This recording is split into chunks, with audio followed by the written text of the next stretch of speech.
What's up guys, if you're watching this video then the Fate Apocrypha banners were finally announced, and you know what that means? Summer Jeanne is back on Rate Up, so in order to praise her, the sun, but mostly her, please leave a like, subscribe to the channel if you haven't, turn on the notification bell, and let's jump into the video.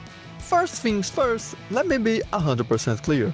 Summer Jeanne is in fact the best AoE archer in the game and one of the best loopers, no bias at all.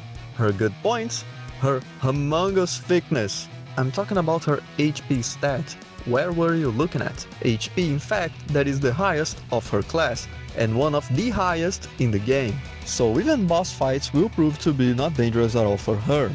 And speaking about damage, she has such an amazing kit together with her NP gain that she is one of the only archers in the game that can afford to run a black rail and still loop 3 turns with double Castoria.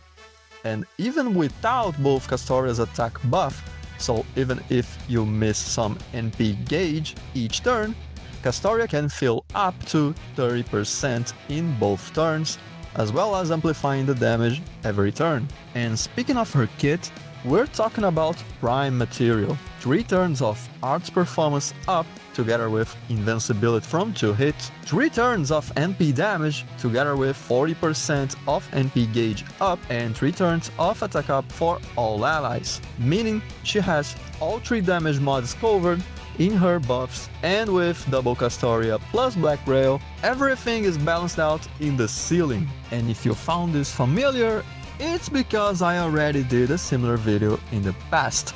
A review about Jeanne Archer, the infinite NP looping goddess. So if you think I'm milking N or her for content, I would never deny any of those accusations. Jokes aside, every time I have to arts farm anything, she is always my go-to option. Just like Malazine is the Buster AoE go-to option, and Jolter is always the boss must die option.